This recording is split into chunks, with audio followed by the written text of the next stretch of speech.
السلام علیکم ورحمۃ اللہ وبرکاتہ۔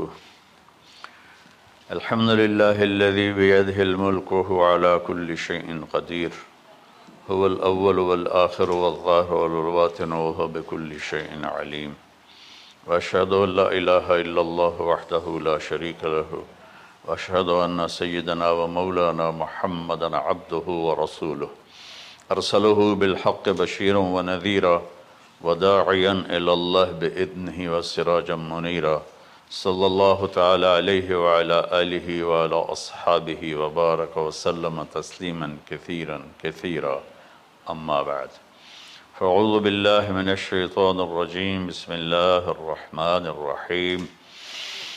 ان ابراہیم کان امۃ قانتا حنیفا للہ ولم یک من المشرکین شاکرا لانعمہ اجتباہ وہداہ الی صراط مستقیم، ثم اوحینا الیک ان اتبع ملۃ ابراہیم۔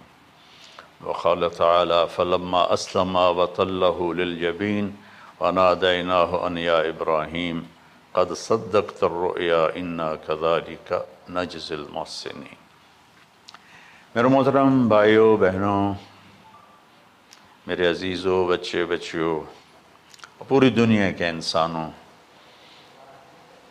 اللہ کرے میرا پیغام پوری دنیا میں پہنچے، مسلم بھی سنیں، نان مسلم بھی سنیں، کہ اچھی بات تو لینی چاہیے جہاں سے بھی ہو۔ عید قربان جس کو ہم کہتے ہیں وہ قریب ہے، 5 دن 6 دن باقی ہیں۔ یہ ابراہیم علیہ السلام کی سنت ہے، اور میرے نبی نے اس کو زندہ کیا۔ بیچ کے زمانوں میں یہ نہیں تھی، اس کو میرے نبی پاک صلی اللہ علیہ وسلم نے زندہ فرمایا، اور آپ اپنے عید کے موقع پر 2 جانور ذبح فرماتے تھے، 2 دمبے، ایک امت کے لیے اور ایک اپنے لیے۔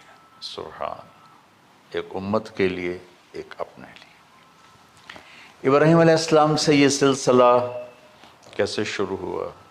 ابراہیم علیہ السلام کون ہیں؟ ان کی ہستی کیا ہے؟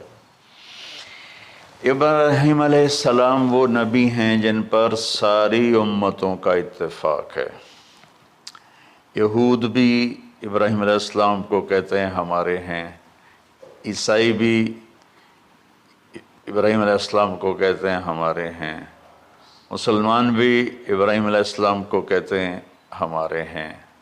آگے پھر یہود موسیٰ علیہ السلام پر رک جاتے ہیں اور عیسیٰ علیہ السلام کا انکار کرتے ہیں، عیسائی عیسیٰ علیہ السلام پر رک جاتے ہیں اور محمد مصطفیٰ صلی اللہ علیہ وسلم کا انکار کرتے ہیں۔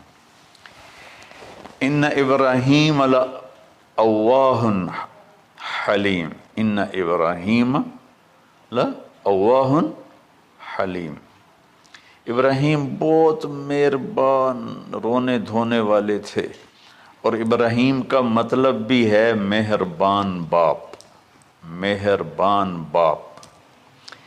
ابراہیم علیہ السلام کی کہانی تو بہت لمبی ہے، اسے سنانے کے نہ مجھے سکت ہے، اور نہ ہی آگے جو ہم کاسٹ کرتے ہیں اس میں اتنی ہمت ہوتی ہے، تو ہم شروع ہی کرتے ہیں کہ ابراہیم علیہ السلام سے اللہ نے اپنے بچے کی قربانی کیسے لی، پیچھے سارے واقعات کو چھوڑ کر۔ ابراہیم علیہ السلام کو جب آگ میں ڈالا گیا اور اللہ تعالیٰ نے ان کو آگ سے زندہ سلامت باہر نکالا، تو پھر انہوں نے ہجرت فرمائی اور مصر گئے۔ مصر کا جو بادشاہ تھا وہ ہر آنے والی عورت کو زبردستی 1 رات اپنے کمرے میں رکھتا تھا، تو اس نے حضرت سارہ علیہ السلام کو بھی قبضہ کر کے اپنے کمرے میں رکھا۔ جو ہی ہاتھ بڑھاتا اس کا ہاتھ سوکھ جاتا، پیچھے کرتا تو ٹھیک ہو جاتا، پھر ایسے ہاتھ بڑھاتا سوکھ جاتا، پھر پیچھے کرتا ٹھیک ہو جاتا، پھر ایسے ہاتھ بڑھایا، سوکھ گیا، پھر پیچھے کیا، ٹھیک ہو گیا۔ تو اس نے کہا یہ تو کوئی اور ہی بات ہے۔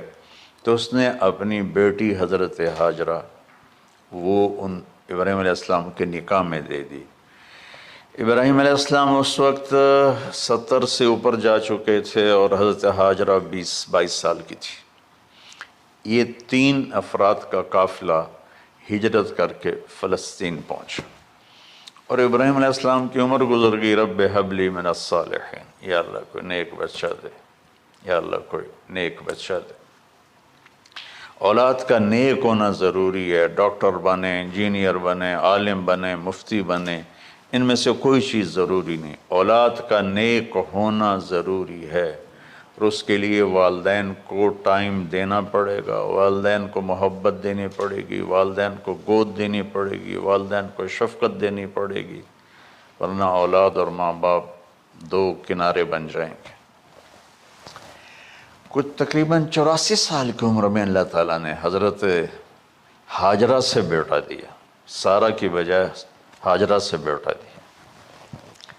حضرت اللہ کی حکمت تھی، اللہ بھی یہی چاہ رہے تھے، تو حضرت سارہ کو بڑی تکلیف ہونے لگی۔ کہنے کہ اس بچے کو مجھ سے دور کرو، اس بچے کو مجھ سے دور کرو، میں دیکھ نہیں سکتی۔ تو جبریل آئے کہ اللہ تعالیٰ بھی فرما رہے ہیں کہ اسے یہاں سے دور کرو۔ کہ کہاں لے جاؤں؟ کہ یہ ہم بتائیں گے کہاں لے جانا ہے۔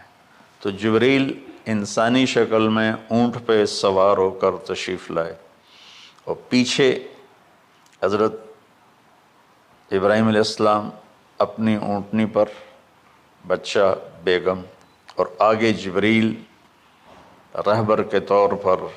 فلسطین سرسبز ہے، کہیں خشک ہے، لیکن پانی ہے، اچھی آبادی ہے۔ چلتے چلتے چلتے چلتے 1 مہینہ کا سفر کرنے کے بعد جب وہ علاقہ شروع ہوا جہاں کالے پہاڑ، کالے پتھر، کوئی پتا نہیں سبزے کا اور کوئی نشان نہیں پانی کا، وہاں سے چلتے چلتے چلتے 4 پہاڑوں کے اندر ایک وادی سی آئی۔ جب وہاں پہنچے تو جبریل کہنے لگے اللہ کے نبی یہاں ہاجرہ اور اسماعیل کو چھوڑ دیں۔ جب وہ آگ میں جا رہے تھے نا ابراہیم علیہ السلام، تو ایک لفظ نہیں بولے، بس نے کہا حسبی اللہ و نعم الوکیل۔ لیکن جب جبریل نے کہا یہاں چھوڑ دیں تو ایک دم بولے یہاں کیسے چھوڑ دوں، یہاں تو کچھ بھی نہیں ہے، یہ کیسے رہیں گے؟ کہ یہ آپ کے رب کی منشا ہے، یہاں اللہ کا گھر بنے گا، یہاں اس بچے کی نسل سے ایک آخری نبی پیدا ہوگا جو پورے عالم کو روشن کرے گا، آپ چھوڑ دیں۔ تو وہ وہاں 3 دن رہے، ان کے لیے ایک چھپر سا بنایا لکڑیاں کاٹ کے، یا 2 دن رہے یا 1 دن، یہ تو کوئی تحقیق کوئی نہیں ہے، لیکن ایک چھپر سا ان کو بنا کے دیا ایسے، یعنی اس ایک اوپر وہ لکڑیوں کی چھاؤں کر دی اور نیچے ایسے بانس سے گاڑ دیے اور چل پڑے۔ تو حضرت ہاجرہ فرمانے لگے آپ کہاں جا رہے ہیں؟ اتنا بڑا امتحان تھا کہ جواب نہیں دینا، بس چپ کر کے چلو۔ انہوں نے پھر پوچھا آپ مجھے چھوڑ کے کیوں جا رہے ہیں؟ آگے سے خاموشی۔ چلتے چلتے 3 میل تک وہ اس طرح چلی۔ جب وہ کدئی پہنچیں تو اس وقت ان کو خیال آیا یہ اللہ کے نبی ہیں، کہیں ان کو اللہ نے نہ کہا۔ تو ان کا اللہ امرک، کیا آپ کو اللہ نے کہا کہ مجھے چھوڑ دیں؟ کہنے لگے ہاں، یوں کیا۔ ایک دم ایک نئی ہاجرہ نے جنم لیا کہ اذن، یوں گردن، اذن لن یضیعنا اللہ، جاؤ پھر میرا اللہ مجھے ضائع نہیں کرے گا۔ ابراہیم علیہ السلام بوجھل دل کے ساتھ پیدل چل رہے تھے دونوں میاں بیوی، اونٹنی پہ سوار ہوئے، اور وہ اپنے بچے کو گود میں لے کر ایسے کھڑی ان کو دیکھ رہے تھے۔ یہ کوئی مہینے کے لیے نہیں جا رہے تھے، پتہ نہیں ہے کب واپس آئیں۔ اج دے وچھڑے قد ملن گے، جانے رب رحمان۔ دیکھتی رہیں۔ انہوں نے ایسے پہاڑی کے اوپر چڑھے کہ اونٹ نیچے اتری، تو پھر انہوں نے منہ موڑا اور واپس اس وادی کی طرف چلیں۔ کیا وقت تھا، صبح تھی، شام تھی۔ جو ابراہیم علیہ السلام غائب ہوئے تو ایک دم آپ نے اونٹنی کا منہ موڑا ادھر ہی اور کہا ربنا انی اسکنت من ذریت بواد غیر ذی زرع ربنا لیقیموا الصلاۃ۔ کیا درد ہے! آپ اندازہ لگاؤ، ایک آدمی کو 84 سال کی عمر میں بیٹا ملے اور پھر اسے ایسے جنگل بیابان میں چھوڑ دیا جائے، تو ان کے دل پہ کیا بیت رہی ہوگی۔ یہ اس دعا میں وہ درد ہے جو میرے بھی آنسو نکل رہے ہیں۔ ان کو 3 دفعہ قصہ سنا چکا۔ اے اللہ، تیرے ہی کہنے پر، تو جو میرا رب ہے، یا اللہ نہیں کہا، اللہم نہیں کہا، ربنا، یا اللہ تو مہربان ہے، اس میں بھی کوئی تیری مہربانی ہوگی، تیری محبت ہوگی، تیری شفقت ہوگی۔ انی اسکنت من ذریت، میں نے چھوڑ دیا اپنی اولاد کو، یا اللہ میں نے وہاں چھوڑا جہاں نہ پتا ہے، نہ دانا ہے، نہ پانی ہے، تو جان اور یہ جانے۔ اس درد بھری دعا نے عرش کو بھی ہلا دیا تھا، اور آپ نے منہ موڑا۔ اس باپ کو سوچو جو ہر قدم پہ اپنے معصوم بچے سے دور ہو رہا ہے، اور اس ماں کو سوچو جو ہر قدم پہ اپنے خامن سے دور ہو رہی ہے۔ ابراہیم کی منزل تو آگے گھر ہے، 2 بیویاں اور ہیں، ادھر تو پتھروں کے ساتھ دوستی ہے۔ جب ہاجر، میں ایک دفعہ میں ایسے ہی سوچ میں بیٹھا، میں اتنا رویا۔ میں نے کہا جب وہ ہماری ماں ہاجرہ وہاں اکیلی بیٹھی ہوگی، اور چاروں طرف اونچے اونچے پہاڑ تھے، اور اندر بیٹھنے والے کو باہر کا پتہ نہیں، باہر والے کو اندر کا پتہ نہیں۔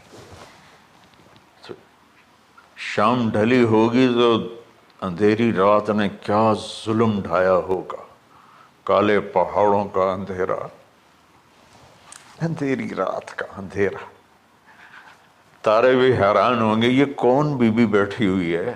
ستارے روزانہ ہی نکلتے تھے، لیکن آج وہ ایک نیا تماشا دیکھ رہے ہیں کہ ایک معصوم شہزادی ایک معصوم بچے کو گود میں لے کے بیٹھی ہے، کون اسے یہاں چھوڑی۔ چاندنی رات ہی تو چاند بھی حیران ہو رہا ہوگا، یہ کیا ہو رہا ہے، یہ کیا ہو رہا ہے، یہ کیا ہو رہا ہے۔ اور وہ تنہا جان آسمان کو دیکھتی ہوگی، یا اللہ یہ میرے ساتھ کیا ہوگی۔ وہ رات کیسی، پہلی رات کیسی گزری ہوگی حضرت ہاجرہ پر۔ یہ ہمارے تبلیغ والے 3 دن کے لیے جاتے ہیں، بیویاں شور مچا دیتی ہیں، چھوڑ کے جاندے پہ، چھوڑ کے جاندے پہ۔ اس ہاجرہ کو سوچو جس پر اندھیری رات تھی، اور اسے کچھ پتہ نہیں تھا میرے ساتھ کیا ہونے والا ہے۔ جب دن چڑھا تو سورج نے دیکھ کر اس کی آنکھیں پھٹ گئیں کہ یہ کیا ہے۔ وہ تو کسی پہ رحم نہیں کرتا، اس کی آگ نے پتھروں کو تپایا، میری ماں ہاجرہ کے چھپر کو تپایا اور تڑپا کے رکھ دیا۔ ایک چھوٹا سی مشکیزہ تھا پانی کا، اسے گھونٹ گھونٹ پی کے ان کے منہ میں بھی ڈال رہی تھی۔ اس مشکیزے پر 3 دن گزرے، پانی ختم ہو گیا۔ ہم 92 کے حج میں پھنس گئے، مزدلفہ سے پہلے تو ہماری بس میں پانی کوئی نہیں تھا۔ جو اس وقت ہمارا حال ہو، ہمیں پتہ تھا 2-4 گھنٹے کے بعد پانی ہے، لیکن جو اس وقت بچے بھی تھے، چیخ و پکار تھی۔ ہاجرہ کی چیخیں کون سن رہا تھا؟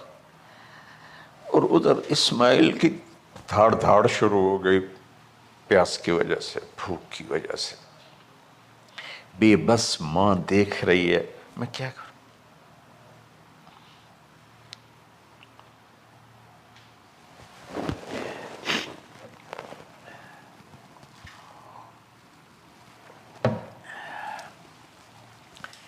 میں قطر میں تھا جماعت میں، تو مجھے یہاں کندھے میں درد ہوا، میں ہاسپٹل گیا تو ایمرجنسی سے انہوں لے کر گئے۔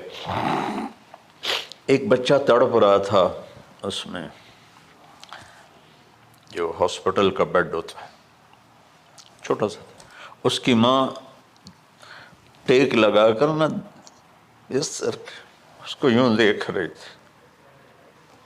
مجھے نہیں پتا وہ کون ہے، مجھے نہیں پتا اس بچے کو کیا ہے، لیکن آپ یقین مانیں یہ جو میرے آنسو ہیں اس عورت کی وجہ سے، کہ جس خاموش ساز خاموش فریاد سے معمور ہیں ہم، نالہ اگر لب پہ آتا ہے تو مجبور ہیں ہم۔ جس طرح وہ ماں ساز خاموش تھی اور اس کے چہرے پر درد پکار رہا تھا، میں صرف ایسے گزرتے گزرتے اس کو دیکھا، اور میں آج رو رہا ہوں 15 سال کا قصہ یاد کر کے۔ تو ہاجرہ کے چہرے کو کون پڑھنے والا تھا؟ کون سی ایمرجنسی وارڈ میں بیٹھی تھی؟ کون اس کے لیے کہہ رہا تھا میں پانی لاتا ہوں، کھانا لاتا ہوں؟ موت تھی دونوں ماں بیٹی کی۔ تو یہ بے قراری میں صفا مروہ کی دوڑ لگائی، انہیں پتا تھا کچھ نہیں ہے۔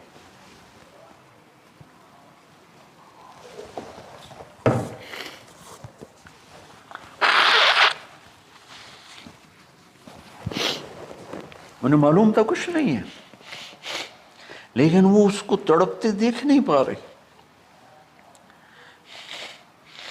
وہ بھاگیں، صفا پہ چڑھی، ادھر دیکھ ادھر دیکھ، ابھا دیکھاں لمحہ دیکھاں، ڈٹھی دل کو دیواں ٹیکاں، سجن مل سم کے مر پوساں۔ یہ ہماری سرائکی کا شاعری ہے۔ مشرق دیکھتے ہوں، مغرب دیکھتے ہوں، دائیں بائیں دیکھتے ہوں، کوئی ہے میری فریاد سننے والا۔ یہ حالت تھی اس وقت ام اسماعیل کی۔ نیچے اتری، جہاں وہ ٹیوب لائٹس آتی ہیں، وہاں وہ نیچے ہو گئے اور بچہ غائب ہو گیا، تو دوڑ لگاتے۔ مصر کی شہزادی اور مکے کے نوکدار پتھروں کے اوپر دوڑ رہی تھی۔ جب بچہ نظر آیا پھر آہستہ ہو گئی، پھر مروہ پہ چڑھی، پھر صفا پہ چڑھی، پھر مروہ پہ چڑھی، پھر صفا۔ مجھے لگتا ہے صفا مروہ بھی رو رہے ہوں گے اس وقت، اور مکے کے پہاڑ بھی رو رہے ہوں گے، سورج بھی اس وقت رو رہا ہوگا۔ آخر وہ مروہ پہ تھک کے گر گئیں۔ یہ نہیں کہ انہیں 7 چکر لگانے تھے، 7ویں چکر کے بعد ان کی ہمت جواب دے گئی، وہ گر گئیں، اور ان کا جینا چاہا کہ میں بچے کو اپنے سامنے مرتا دیکھوں، اس لیے وہیں گر گئیں کہ میں اتھے مر جاؤں اتھے مر جاؤں۔ پھر ایسے حسرت بھری نظروں سے یوں دیکھا، مر گیا کہ نہیں؟ تو وہاں ایک آدمی کھڑا تھا، پھر مردہ جسم میں پھر جان آ گئی، پھر انہوں نے اپنے آپ کو اٹھایا اور دوڑ لگائی۔ پہنچی تو آدمی غائب تھا اور ایڑیوں سے پانی نکل رہا تھا۔ اتنے چکر کیوں لگوائے، پہلے ہی نکال دیتا۔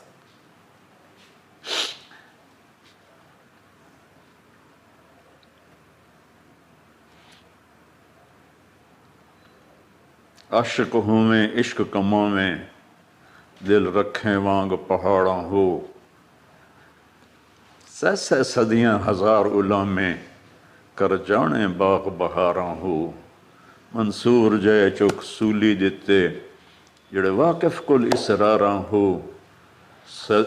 سجدیں سر چائیں نہ باہو، توڑے کافر کہیں ہزاراں ہو، عاشق سوئی حقیقی جڑا، قتل معشوق دے مننے، سر نو جوڑے تے مکھ نہ موڑے، بھمیں 100 تلواراں کھنے، سچا عشق حسین علی دا باہو، سر دتے تے راز نہ بن۔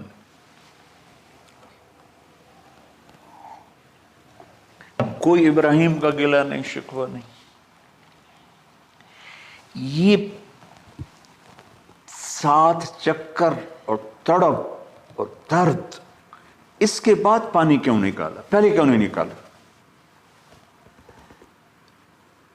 کہ عشق کا راستہ یہ ہے، میرے گھر کے راستے میں کوئی کہکشاں نہیں ہے، راستہ عشق اشقا سے۔ اشقا کہتے ہیں آکاس بیل جو درخت کو چمڑ جاتی پیلی، تو وہ درخت اس کا ایسا عاشق ہوتا ہے، سب کچھ اس کو کھلا کے خود خوش ہو کے جل کے بالن بن جاتا ہے۔ اس سے اشقا ہے کہ عشق ایسی چیز ہے، عشق تے آتش ڈوہیں برابر، اتے عشق دا تاؤ تکھیڑا، آتش ساڑے کخت کا نیرا، عشق ساڑے دل جیڑا۔ خواجہ غلام فرید صاحب کی شاعری سنا رہا ہوں کہ عشق میں بھی آگ ہے اور لکڑی میں بھی آگ ہے۔ لکڑی کی آگ خس و خاشاک کو جلاتی ہے، اور عشق کی آگ دل کو جلا کے برباد کر دیتی ہے۔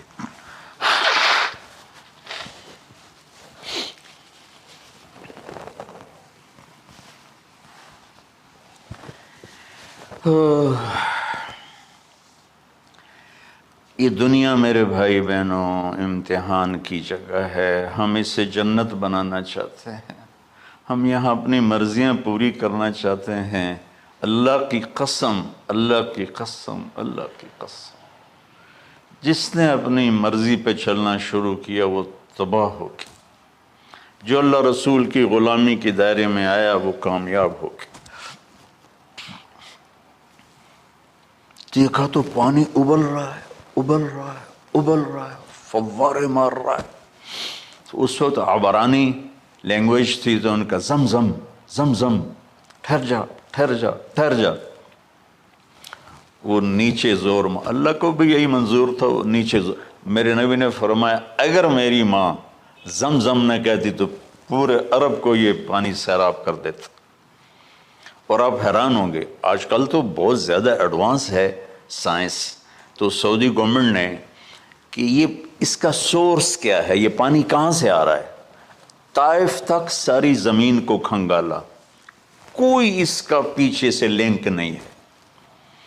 کہیں چشمہ ہوتا ہے نا تو پیچھے لنک ہوتا ہے، کہیں سے پانی نکل ہوتا ہے پیچھے سے لنک ہوتا ہے۔ زمزم کا کوئی لنک نہیں، جو ہی موٹر چلاتے ہیں تو 8-9 جھرنے ہیں سوراخ، وہاں سے پانی ابل ابل کے آنا شروع ہو جاتا، اور جو ہی موٹر بند کرتے تو وہ جھرنوں کا پانی بند ہو جاتا، اس میں نہ مچھر ہے، نہ اس میں کوئی کیڑا ہے، نہ کوئی مکوڑا ہے، پاک صاف پانی، زمزم زمزم۔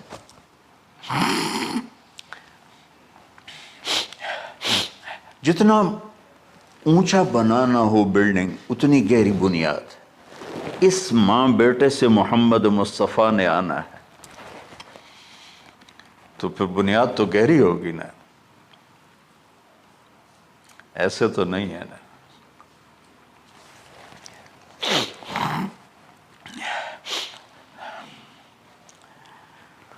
تو چونکہ محمد مصطفیٰ صلی اللہ علیہ وسلم کو اس بچے اور اس ماں سے اللہ نے وجود دینا، پیچھے ابراہیم والد ہیں دینا، ابراہیم علیہ السلام کی نسل میں 4000 انبیاء آئے، بنو اسرائیل میں 4000، اور حضرت اسماعیل علیہ السلام کا ایک ہی جو 1.25 لاکھ پہ بھاری نہیں ہے بلکہ کل کائنات پہ بھاری ہے اللہ کے بعد۔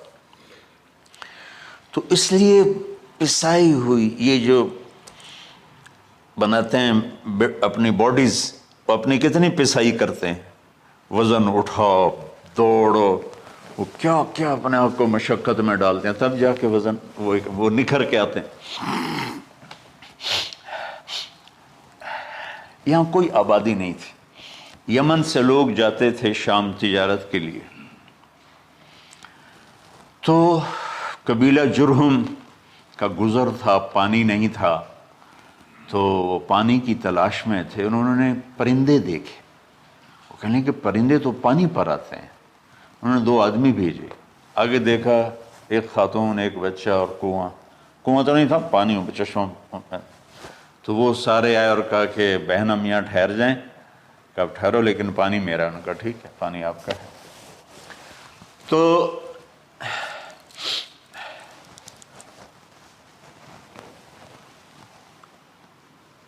ایک سال کے بعد اجازت ملی، جاؤ مل کے آؤ، مل کے آؤ۔ جس گھاٹی سے ابراہیم کو جدا کیا تھا اس پر کتنی دفعہ حضرت ہاجرہ کی نظر پڑتی ہوگی،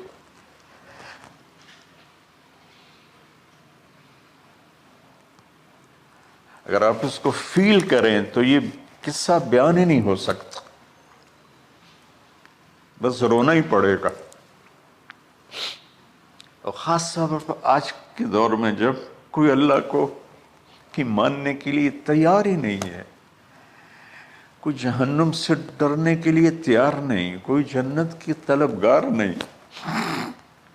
1 سال کے بعد اونٹنی کا سر نظر آیا تو دل اچھل کے آسمان کو جا لگا کہ میری آنکھوں کی ٹھنڈک آ گئی، میرے سر کا سایہ آ گیا، میرے بیٹے کی چھاؤں آیا۔ وہ اونٹنی بٹھائی، کہا تشریف لائیے، کہنے لگے اترنے کا حکم نہیں ہے، صرف ملاقات۔ نہ آتے صبر آیا ہوا تھا، صبر توڑ کے پھر جا رہے ہیں، تو اف نہیں کی، آہ نہ کر لبوں کو سی، زخم پہ زخم کھا کے جی، اپنے جگر کا لہو پی، آہ نہ کر لبوں کو سی، عشق ہے دل لگی نہیں، سینے پہ تیر کھائے جا، آگے قدم بڑھائے جا، یعنی زبان حال سے کہہ دے اس کے ہاں ستائے جا۔ کوئی شکوہ گلا نہیں ہے، یہ کیا ملنا ہے، نہ آتے وہیں بیٹھے رہتے۔ کہنے لگے اچھا بچہ گود میں دے دو، سینے سے لگا، پیار کی، بہتے آنسو بچے کے رخسار پہ گرے، بچوں کو پتہ نہیں کون ہے۔ کہنے لگی اجازت ہے آپ کا سر دھو دوں، منہ دھو دوں، پاؤں دھو دوں، ہاتھ دھو دوں، یہ پانی پاک ملا ہے، ٹھیک ہے واپس۔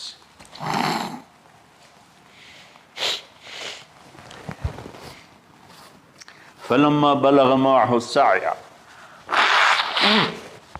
جب وہ بچہ بھاگنے دوڑنے لگا، دل میں اتر گیا، نظروں کو بھا گیا، تو خواب آنے شروع ہوئے، قیمتی چیز قربان کرو، پتہ نہیں کتنی بکریاں قربان کر دیں، پھر خواب آیا قیمتی چیز قربان کرو، پھر گائے قربان کر دیں، عدد مجھے یاد نہیں ہے، پھر خواب آیا قیمتی چیز قربان کرو، اونٹ قربان کر دیے، پھر خواب آیا قیمتی چیز قربان کرو، تو پھر خیال آیا کہ یہ اسماعیل کی طرف اشارہ ہے۔ 1500 کلومیٹر ہے، 1 مہینے کا اونٹ کا سفر ہے، چھری لے کر ایک باپ بچے کو ذبح کرنے جا رہا ہے، اس مہینے کے ہر منٹ نہیں، ہر سیکنڈ میں اس کے دل پہ کیا گزر رہی ہوگی، کس لیے جا رہا؟ ساری دنیا پھرتے ہیں، جب گھر واپس آنے کا ہوتا ہے تو خوش ہو رہے ہوتے ہیں کہ پاکستان جا رہے ہیں، پاکستان جا رہے ہیں، کتنی دفعہ اللہ نے دنیا پھرائی۔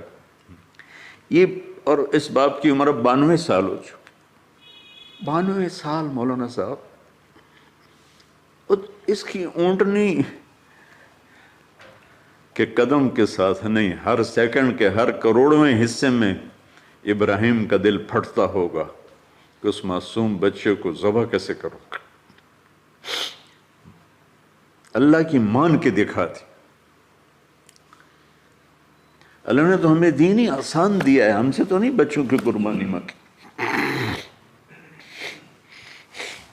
ابو بکر صدیق رضی اللہ تعالیٰ عنہ نے فرمایا تھا یا رسول اللہ، ایک آیت ہے جس کا مفہوم یہی ہے، اگر اللہ ہمیں کہتا نا بچے قربان کرو، ہم بھی چھریاں چلا دیتے.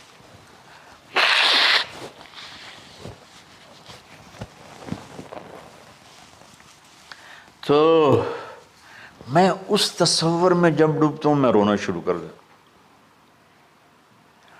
عاصم کا بازو ٹوٹا، 6 سال کا تھا، اس کو جوڑ رہے تھے تو اس کی چیخیں نہیں کرنی تھی، میں باہر نکل گیا، مجھ سے چیخیں سنی نہیں گئی، حالانکہ وہ اس کا علاج کرنے کے لیے کر رہے تھے. اور یہ 92 سال کی ہستی بڑھاپے میں 1 مہینے کی اذیت برداشت کرتے ہوئے جا رہے ہیں کہ بیٹا ذبح کرنا ہے، بیٹا ذبح کرنا ہے، بیٹا ذبح کرنا.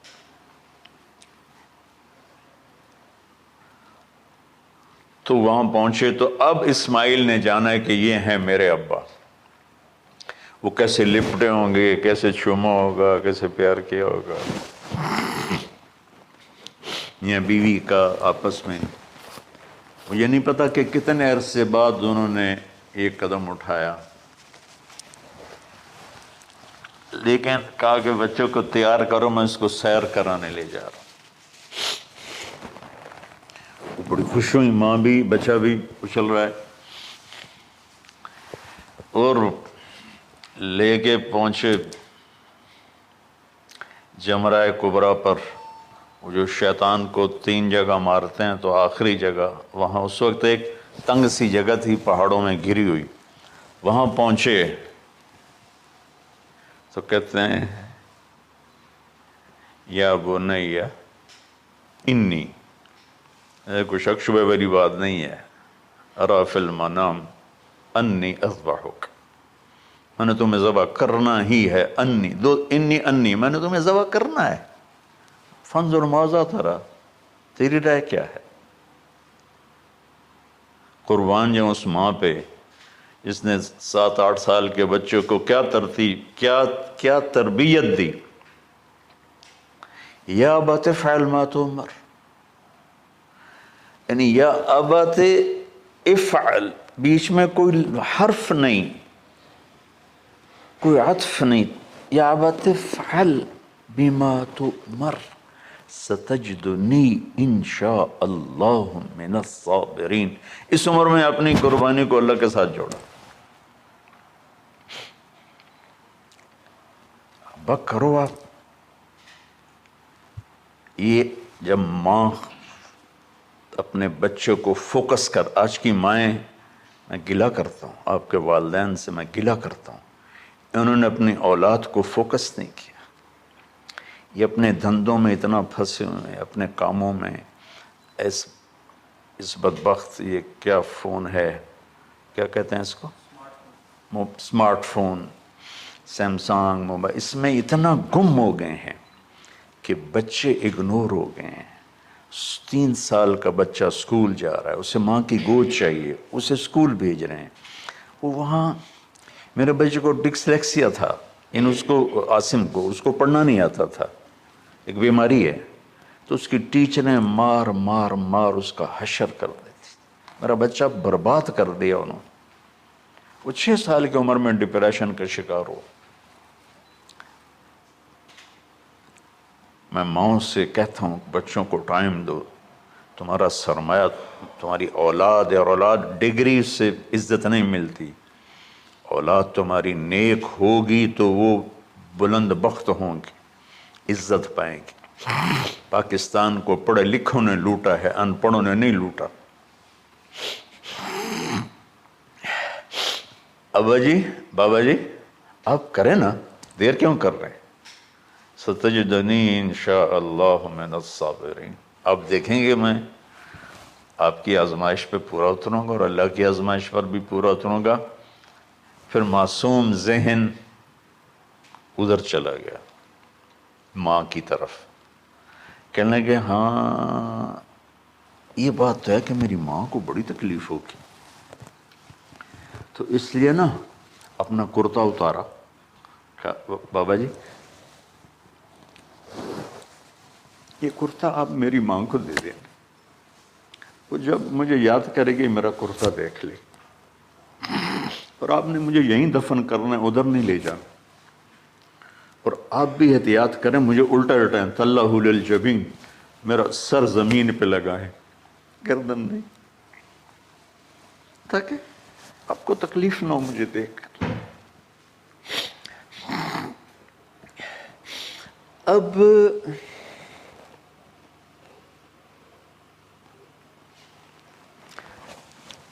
میں تو مرغی ذبح ہو رہی ہوں نا تو اس کو تڑپتے نہیں دیکھ سکتا۔ قربانی کے لیے ایک مفتی صاحبان کہتے ہیں کہ اوپر کھڑا ہونا چاہیے، خود کرے یا اوپر کھڑا، میں نہیں کھڑا ہو سکتا، جانور جب تڑپتا ہے تو مجھے کچھ ہونے لگتا، تو میں بچوں کو بھیجتا ہوں جاؤ قربانی پہ کھڑے ہو۔ جیسے ابراہیم علیہ السلام کا تصور کر کے میری چیخیں نکل کہ انہوں نے جب ان کی کمر پہ گوڈا رکھا ہوگا یوں کر کے،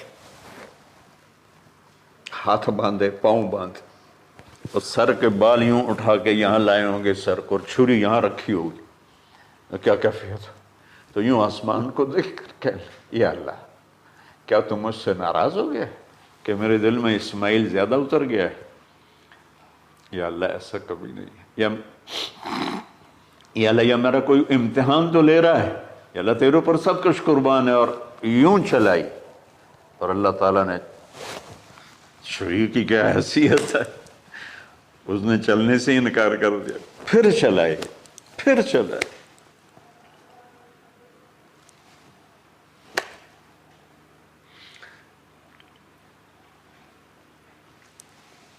بعضی کتابوں میں ہے تو صحیح، لیکن روایت کی کتنی حیثیت ہے وہ تو مجھے نہیں پتا، لیکن چونکہ یہ ایک تاریخی چیز ہے کہی جا سکتی ہے۔ کہتے ہیں پھر گئے اور چھری کو تیز کیا پتھر پر، تیز کر کے جب آئن اور بال پکڑے، آسمان کے فرشتے 2 دفعہ روئے ہیں انسانی تاریخ میں، آسمان کے فرشتے 2 دفعہ روئے ہیں انسانی تاریخ میں۔ ایک جب ابراہیم علیہ السلام نے ان کی کمر پہ اپنا گھٹنا رکھا کہ سر کے بال پکڑ اور چھری پکڑ کے یہ کہا یا اللہ تم مجھ سے ناراض ہو، تو آسمان کے فرشتوں کی چیخیں نکل گئی۔ اور ایک جب اللہ کے نبی کو طائف میں پتھر پڑے کہ اللہ من یشکو الیک ضعف قوتی، تو آسمان کے فرشتوں کی چیخیں نکل گئی۔ جب ہمارے نبی کو طائف والوں نے مارا اس پر، یہ 2 دفعہ آسمان کے سب فرشتے روئے۔ تو پھر اللہ نے کہا بس، نادیناہ ان یا ابراہیم قد صدقت الرؤیا انا کذلک نجزی المحسنین، ابراہیم تو پاس ہو گیا ہے، چھری چل گئی، اور آنکھوں پر تو پٹی تھی، چھری چل گئی، پٹی کھولی تو سامنے کبش تھا، تنبا اور اسماعیل اور جبریل کھڑے ہوئے تھے۔ اس جانور کی قربانی ایک علامت ہے، اس قربانی سے ایک پیغام ہے کہ اپنے غلط جذبات کو اللہ پر قربان کر دو۔ ہم سے اللہ نہیں کہہ رہا بچے قربان کرو، ہم سے کہہ رہا غلط جذبات قربان کرو۔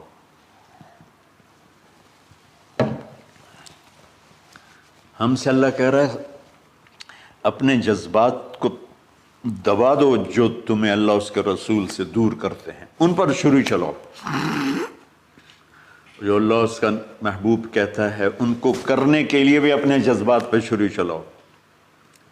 سچ بولنے کے لیے چھری چلانی ہے تو چلاؤ اپنے جذبوں پر، اب اس کو پھیلا دو۔ ساری شریعت میں اللہ نے جو احل حلالا، جو اس نے کہا ہے یہ کرنا ہے، اس کے لیے اپنے جذبات قربان کر دو۔ وحرم حراما، اور جو کہتا ہے نہیں کرنا اس کو چھوڑنے کے لیے اپنے جذبات قربان کر دو، تو یہ ہے قربانی کی اصل حقیقت۔ جانور دمبے ذبح کرنا تو اس کی ایک علامت ہے، اس کی ایک علامت ہے کہ ہم میرے نبی نے حج پر 63 اونٹ ذبح کی، اپنے ہاتھ سے ذبح کی، باقی 37 حضرت علی رضی اللہ تعالیٰ علیہ السلام نے ذبح کیے۔ تو بھائیو، قربانی کی اصل یہ ہے کہ ہم اللہ اس کے رسول پر اپنے جذبوں کو قربان کر رہے ہیں، اپنے جذبوں کو قربان کر رہے ہیں۔ مولانا ابوالکلام آزاد رحمۃ اللہ علیہ کا میں مضمون پڑھ رہا تھا اسی قربانی پر، تو انہوں نے فرمایا، انہوں نے لکھا، وہ خطابت اور قلم کے تو بادشاہ تھے، واقعی وہ ابوالکلام تھے۔ انہوں نے لکھا کہ اللہ نے چھری کے لیے چلنا طے کیا ہوا تھا، اللہ نے چھری کے لیے چلنا طے کیا ہوا تھا۔ جب اسماعیل کو لٹایا گیا تو اسماعیل کو کھینچ لیا، چھری کو روک دیا۔ جب میرے نبی کے والد کو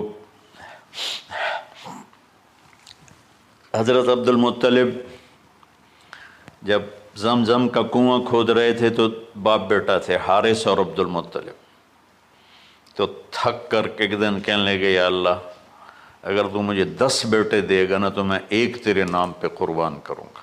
اللہ نے 15 دے دیے۔ جب وہ سارے جوان ہو گئے تو ان کو اکٹھا کیا، بچوں میں نے تو منت مانی تھی۔ تو انہوں نے کہا، ابا جان آپ جس پہ ہاتھ رکھیں گے ہم تیار ہیں، کیا اطاعت ہے۔ تو کہنے لگے نہیں، میں قرعہ ڈالوں گا، جو اس زمانے کا طریقہ تھا وہ تیروں کے ساتھ۔ تو حضرت عبداللہ کا قرعہ نکل آیا۔ حضرت عبداللہ سب سے زیادہ محبوب، تو انہوں نے ہاتھ پکڑا، چھرا اٹھایا۔ عمر بن عاص رضی اللہ عنہ کے والد عاص بن وائل ایک بہت بڑا کام کر گیا، وہ سامنے آگے کھڑا ہو گیا، کہنے لگا یہ کام نہیں ہوگا۔ انہوں نے کہا یہ سردار کا بول ہے، کہا آگے بھی سردار کھڑا ہوا ہے، میں یہ ظلم نہیں ہونے دوں گا۔ سارے مکے والے اس کے ساتھ ہو گئے، عبد المطلب اکیلے رہ گئے۔ انہوں نے کہا وہ جو ہے نا قطبہ کاہنہ نجران میں، وہ جو فیصلہ کرے گی یا عصفان میں وہ مانوں گا۔ کہا چلو۔ تو عصفان یا نجران گئے قریش مکہ کے سردار۔ تو اس کاہنہ عورت، جیسے آج اس زمانے کی جج ہوتی تھی، مرد بھی عورت میں، اس نے کہا کہ تم لوگ قتل کا معاوضہ کیا لیتے ہو؟ کہ 10 اونٹ۔ کہ اچھا ایسا کرو، ایک تیر پہ لکھو عبداللہ اور ایک پہ لکھو 10 اونٹ اور قرعہ ڈالو۔ اگر اونٹوں کا قرعہ نکل آئے تو جتنے اونٹ لکھے ہیں وہ ذبح کر کے عبداللہ کو چھوڑ دو، اور اگر عبداللہ کا نام نکلے تو ہر دفعہ 10 اونٹ بڑھا دو۔ تو وہ سارے بڑے خوش ہو گئے۔ تو عبد المطلب نے احتیاطاً 100 اونٹ پہلے کھڑے کر لیے صفا کے ساتھ، اور حرم شریف میں اکٹھے ہو گئے، اور وہ جو تیروں سے کرتے تھے تو الانصاب غالباً اس کو کہتے ہیں، ایسا ہی ہے نا؟ ہاں۔ تو وہ 10 اونٹ عبداللہ، اس نے جو قرعہ اندازی میں والے نے جو پھینکا تو نکلا عبداللہ۔ تو وہ 10 اونٹ اس نے پہلے الگ کھڑے کیے تھے تو 20 کر دیے، پھر قرعہ ڈالا تو عبداللہ، پھر 10 اور کر کے 30 کر دیے، پھر قرعہ ڈالا تو عبداللہ، پھر 10 اور کی تو 40 ہو گئے، پھر قرعہ ڈالا تو عبداللہ تو 50 ہو گئے، پھر قرعہ ڈالا تو عبداللہ تو 60 ہو گئے۔ مکے والوں کی آنکھیں پھٹنے لگی، پسینے آنے لگے۔ پھر قرعہ ڈالا عبداللہ تو 70 ہو گئے، 80 ہو گئے، 90 جب ہوئے تو سب کی آنکھیں باہر نکل آئیں کہ اب پیچھے تو اونٹ ہی ختم ہو گئے۔ تو پھر قرعہ ڈالا 100 پر تو نکلا 100 اونٹ۔ تو سب نے نعرے لگائے، تو عبد المطلب کہنے لگے نہیں میں ایک دفعہ اور کروں گا، کیا تو پھر 100 اونٹ، پھر سب نے نعرے لگائے، کہا نہیں میں ایک دفعہ اور کروں گا، پھر کیا تو 100 اونٹ۔ تو پھر عبد المطلب نے حضرت عبداللہ کو آزاد کیا، 100 اونٹ خود ذبح کیے۔ تو ابوالکلام آزاد رحمۃ اللہ علیہ فرماتے ہیں دوسری دفعہ وہ چھری چلنے لگی حضرت عبداللہ پر۔ ایک واقعہ بھی اس کے ساتھ عجیب ہے۔ آپ بازار میں جا رہے تھے حضرت عبداللہ، تو سامنے سے ایک نا پہلی کتابوں کی عالم عورت آ گئی. اس نے اسے دیکھا تو کہا عبداللہ تیری جان بچانے پہ 100 اونٹ ڈگے تھے نا؟ کہا ایک رات میرے ساتھ گزار لے 100 اونٹ میں دوں گی. تو اس نے نور نبوت دیکھا یہاں. تو آپ نے کہا نہیں میں عزت دار ہوں، میں یہ کام تو نہیں کر سکتا. تو پھر فرمایا کہ اللہ نے اسماعیل کو نکالا، عبداللہ کو نکالا، لیکن چھری نے چلنا تھا.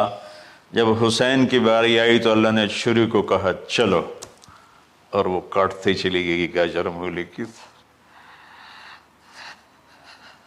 میرے نبی کی ساری نسل ذبح کی. کتنا کہا اذکرکم فی اہل بیت، اذکرکم فی اہل بیت، اذکرکم فی اہل بیت. صرف 60 سال بعد امت نے 89 سمیت 72 انسان ذبح کر دی، کہ جنازے بھی نہ پڑھنے تھے. اقبال نے کہا تھا نا قتل حسین اصل میں مرگ یزید ہے، اسلام زندہ ہوتا ہے ہر کربلا کے بعد. اللہ سے محبت کرو، اللہ کے نبی سے محبت کرو، اللہ کے نبی کے گھرانے سے محبت کرو، اللہ کے نبی کے صحابہ سے محبت کرو، اللہ کے نیک بندوں سے محبت کرو. عید قربان کا فلسفہ ہے اللہ اس کے رسول کی اطاعت پہ قربان ہو جانا. عید قربان کا فلسفہ ہے اللہ اس کے رسول کی اطاعت میں اپنے جذبات پہ چھری چلا دینا. عید قربان کا فلسفہ ہے اللہ اس کے رسول کی اطاعت کے سامنے گردن کو جھکا دینا، اور اس کے لیے جس بھی کڑے امتحان سے گزرنا. ہم اللہ نہ کرے ہم امتحان نہیں مانگتے، یا اللہ نہیں مانگتے، یا اللہ نہیں مانگتے.